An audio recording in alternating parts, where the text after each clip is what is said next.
So, isang mapagpalang gabi po sa ating lahat. Muli ako si Mieta Sebastian and welcome to our daily devotion with Pastor Russell Acampo.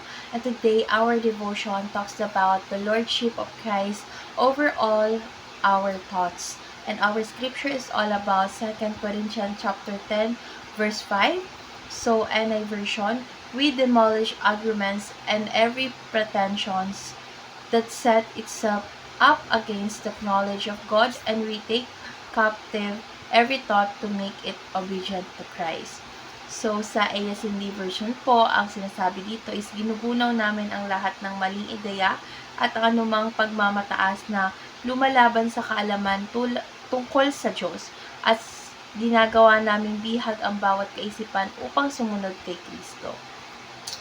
So, tungkol saan nga ba tong verse na ito? So, ayon sa aking pagkakaintindi, ito ay tumutukoy sa kapangyarihan ng Ebanghelyo at sa ating tungkulin na sirain ng mga maling paniniwala at ideya na laban sa Diyos. So, itinuturo nito na kailangan nating isuko ang bawat kaisipan sa ilalim ng pamamahala ni Kristo upang magamit ang ating isipan para sa Kanyang kalwalatian at sa katotohanan ng Kanyang mga aral.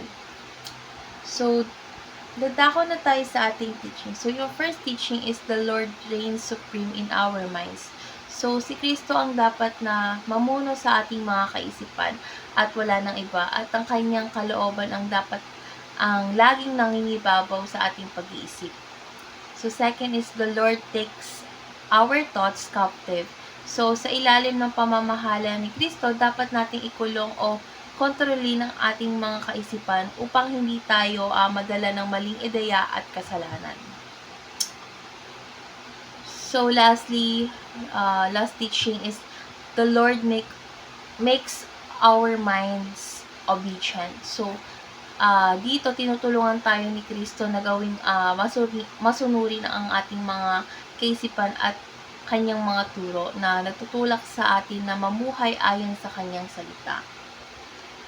So, dadako na tayo sa ating application. So, yung first application is demolish all your arguments against God. So, dapat patuloy tayong magsuri at tanggalin ang anumang maling kaisipan na laban sa kaalaman ng ating mahal na Diyos sa ating buhay. So, second is discover the Christian perspective on all things. So, syempre, kailangan nating alamin at tanggapin natin yung mga pananaw ni Kristo sa lahat ng bagay. Kasi, dapat natin itong gawin itong gabay sa bawat desisyon at aksyon na gagawin natin sa ating buhay.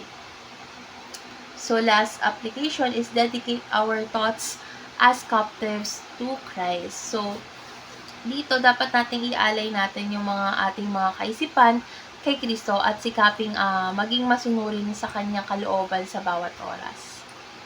So, dadako na tayo sa ating last part, which is our discussion.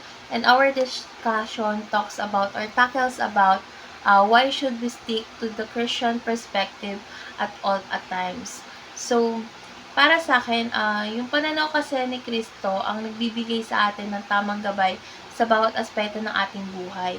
So, kapag nananatili tayong nakatuon sa Kanyang mga turo, tayo ay nagiging mas matalino sa paggawa ng mga desisyon, mas malalim ang ating relasyon sa Diyos, at mas mabisa ang ating paglilingkod sa Kanya.